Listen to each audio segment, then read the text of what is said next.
this desperately minor exercise of talent requires a pat on the back, then it shall be as you wish.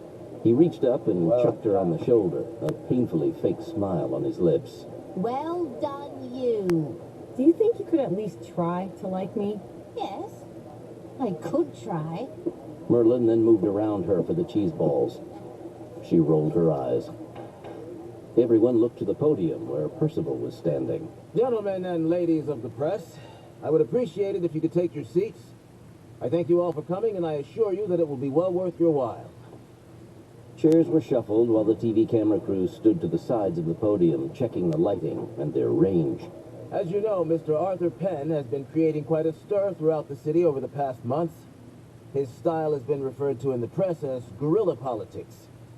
The truth of the matter, gentlemen, is that Mr. Penn has been so busy meeting the people, it rather slipped his mind that he should really be getting to work on the business of being elected mayor of this great city. And make no mistake, my friends, I guarantee that you will be looking at the next mayor of New York when I say that I would like to introduce Mr. Arthur Penn. Percival stepped away from the podium as the once and future king made his way from the back of the room. You gentlemen and ladies are the veterans. The ones who have been in the trenches. The ones who've been doing this for far longer than I have. As he worked his way through the crowd, it seemed as if he was genuinely looking at, shaking hands with, and greeting every single member of the press corps. I'm sure you've met many a politician in your collective lives. You've seen all the types. The charismatic one, the old boy ones, the intellectual ones, the forthright, the sneaky, the slick, the snake oil salesman, and every permutation of human being in between. Heads nodded all around, silent acknowledgments of what he was saying. And I would wager that they all had one thing in common. They all regarded the press as a necessary evil, something that had to be lived with, tolerated, used, and maneuvered. But I want you to know that I appreciate your role as chroniclers, as molders and shapers of recorded history. You have a sacred duty to be as truthful and accurate as possible. And I, certainly, will do no less during our association. Merlin noticed the almost patronizing looks the reporters were giving Arthur and each other. They weren't swallowing a word of it. Gods, what a cynical bunch. Suddenly, Merlin heard what sounded vaguely like the beat of horses' hooves. Arthur heard it too, stopped walking, and turned around. Buddy was standing directly behind him, holding 2 half-coconut shells, which he'd been banging together to simulate a horse's canter. What are you doing? I saw it in an old movie. Well, stop it. It's annoying. Buddy shoved the coconut shells into his jacket pocket, and without any further interruptions, Arthur made it up to the podium, slapped Percival affectionately on the shoulder, and faced the press. He blinked repeatedly as flashbulbs went off, looked around at the crowd facing him, and then saw Gwen standing in the back. He smiled to her, and she smiled back, almost schoolgirlishly. As you will be able to tell from the press kits you should all have, I am Arthur Penn. We paid outrageous sums for the production of my biography and to have a photographer take a black and white photo of me that makes me look as attractive to female voters as possible. So I would greatly appreciate any attention you might pay them. I've taken this opportunity to meet with you because I value your function very highly. I'm hoping that you will be able to pass my message on to the wide voting public, since I have researched the matter very carefully. For me to speak personally with all my potential voters would take at least 5 years, and I'm afraid that I have not been allotted that much time. My friends, quite simply, I wish to be the next mayor of New York City.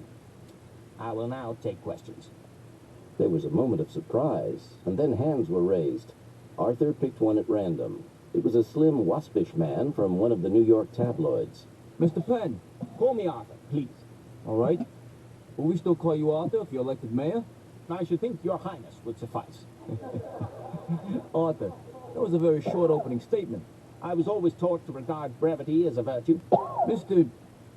Arthur, I'd be very interested in your background. So would I. Feel free to read through the papers before you to see what sort of records my staff has fabricated. Arthur pointed to another reporter. Yes?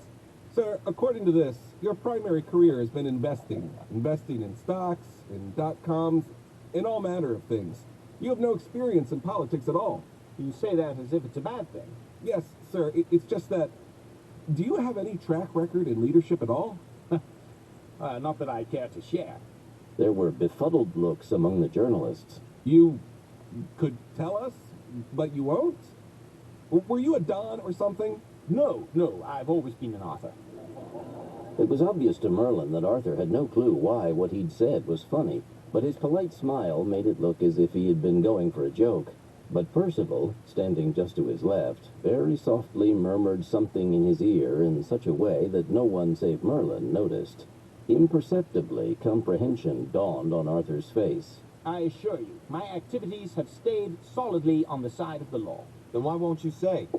To Merlin's surprise, Gwen came forward. She stood to one side of the podium. Modesty forbids Mr. Penn from doing so. I'm Gwen Queen, Mr. Penn's press aide.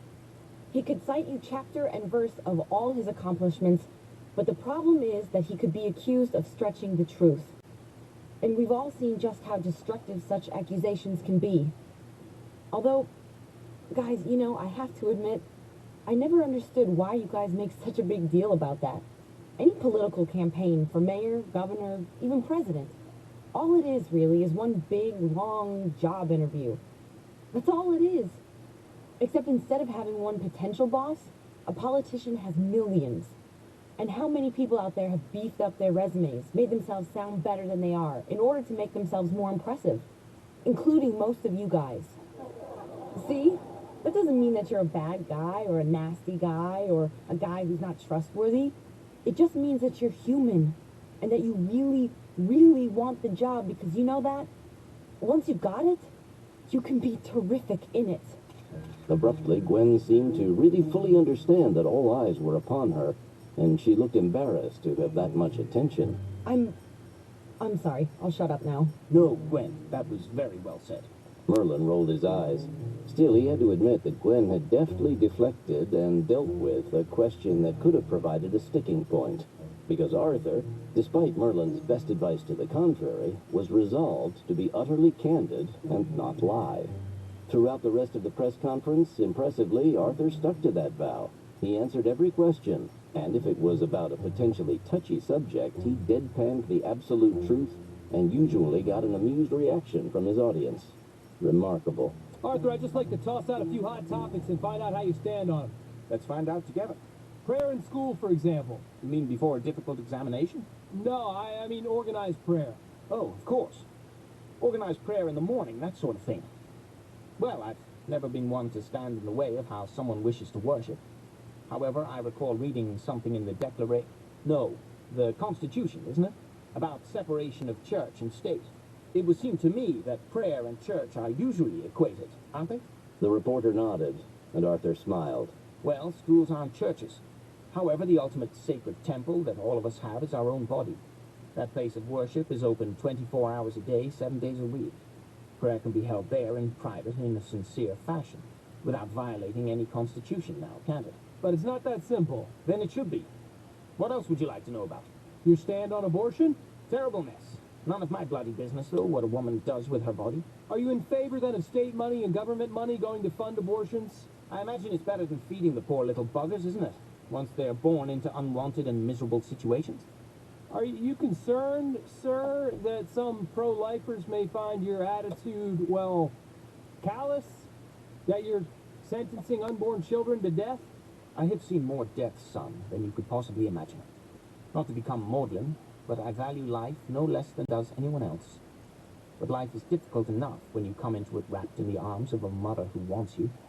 Coming into it unwanted is more than any helpless infant should have to bear. I was walking a hill once when I was a young man, and I tripped over something. I got up, dusted myself off, and chided myself for my clumsiness, for I had walked that path 100 times. Then I saw that I had tripped over the body of an infant. It was still covered in the blood in which it had been birthed, and there were footprints on either side of it. The mother had given birth there in the road, and simply left the child behind. And there it had died, cold, unwanted, alone. It used to happen routinely long ago. Unwanted children left exposed upon a hillside, or women bleeding from their bellies, thanks to the tender mercies of charlatans pretending to be doctors. At a time such as that, people prayed for the knowledge to prevent such monstrosities and outrages. Now we have it. It would be equally as monstrous not to use it. Yes, money to help those unfortunate women when needed, but most of the time, I don't believe it should be. This garnered confused looks. Why? Why the man should pay for it? That's certainly a law I'd like to see. If, thanks to available choices today, the woman decides to have an abortion, the man should bear the cost. Why shouldn't the woman share the cost? Because the man can't share the physical pain and hazards of the abortion. So at the very least, he should be responsible for the entire cost of the procedure. At the very least, I'd wager men would give at least a modicum of thought to putting a woman at risk of pregnancy. You are aware that some of your attitudes may be regarded as controversial. Yes, I suppose so. Common sense usually is. That's a bit of an oxymoron, isn't it? Common sense seems rather uncommon, really. Arthur pointed to another reporter. Yes? Gun control. Ah, yes. I've been thinking about that one. Seems to me it's based on the entire militia business. Fine. Anyone who owns a gun should have to belong to a militia. Otherwise, I don't see any reason for them to have one. Self-protection. Get a sword. Broadsword, preferably. Builds the upper torso nicely, and children can't lift them because they're too heavy. Sir, many people feel that they should have guns to protect themselves against a potential government gone bad. Yes, I've heard that. People don't trust the government. It's odd, though. If they don't trust the government, how is it they know that they can speak against it with impunity? They must trust it on some level. Besides, the entire matter is nonsense.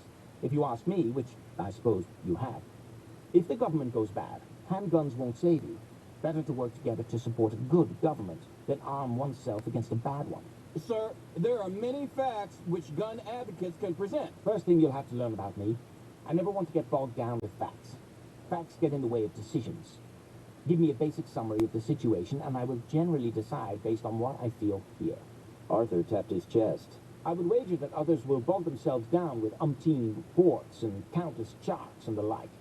And it will all still boil down to the basic feeling of what's right and what's wrong. After all, it beats trial by combat. Next question. Mr. Penn, I'd like to go back to the abortion question for a moment. Just out of curiosity, have you ever gotten a woman pregnant, and if so, did you pay for the abortion? Yes. When I was a very young man, a long time ago, I impregnated a young woman. I could cite you chapter and verse how I was seduced into it, and how it was her doing, not mine. And it would be true to a point. But only to a point. Ultimately, one takes responsibility for one's actions. Abortion was not an option, nor was marriage. Had it been, I would have pursued either. As it was, well, to forestall any further questions, I had not seen the young woman in many, many years, and the offspring died. But I can tell you in all honesty, which is the only way I know how to deal with matters, that not a day goes by where I don't think of him, and dwell upon the many ways in which I wish things could have gone differently. Then again, what else can anyone, particularly someone who calls himself a potential leader, do, other than try to impart his own mistakes to others, so that they will learn from his errors and not commit the same ones? Next question. Arthur, Gwen, Merlin, Percival, Buddy, and Elvis sat draped around various parts of the meeting room. Merlin sat upright and cross-legged, while the others were fairly at ease. Buddy was stirring a Bloody Mary with his finger. The others were drinking soda or iced tea. The reporters had left some time ago to file their stories, and everyone in the room seemed concerned about what would be said. Everyone except Merlin and Arthur. I did my best. If they don't like what I had to say, what am I supposed to do? Be sorry that I said it? No. They're going to have to warm to me or not, based on who I am. If they knew who you were, they'd vote for you in an instant. Would they? Do you think so? My earlier endeavors hardly ended in glowing triumph, now did they? No, people remember what they want to remember. Gwen stood and walked over to Arthur's side, sitting on the arm of his chair. After all is said and done, most people remember Camelot as a time of achievement and pride. I mean, the happiest times this country remembers were the Kennedys' whole Camelot thing. Ah, Merlin said that to me once. Didn't you, Merlin? You see, the two of you do see eye to eye every now and again. Arthur, I think it best that you spend the next few nights, in fact, in your Bronx place. Oh, Merlin, is that really necessary? It's so bloody small. The castle is really so much better. Arthur, try to be reasonable. It wouldn't be good form for the press to discover that the independent mayoral candidate makes his home in a pile of trans-dimensional rocks in Central Park. Sounds okie dokie to me. Proof enough, Arthur. It's been set up for you, and I suggest that you try to make use of it. If all goes well, the press is going to become intensely interested in such minutiae as how you like to have your English muffins for breakfast. And if you have mysterious comings and goings, it could prompt digging in areas we'd much rather leave undug. All right. Glenn, let's go.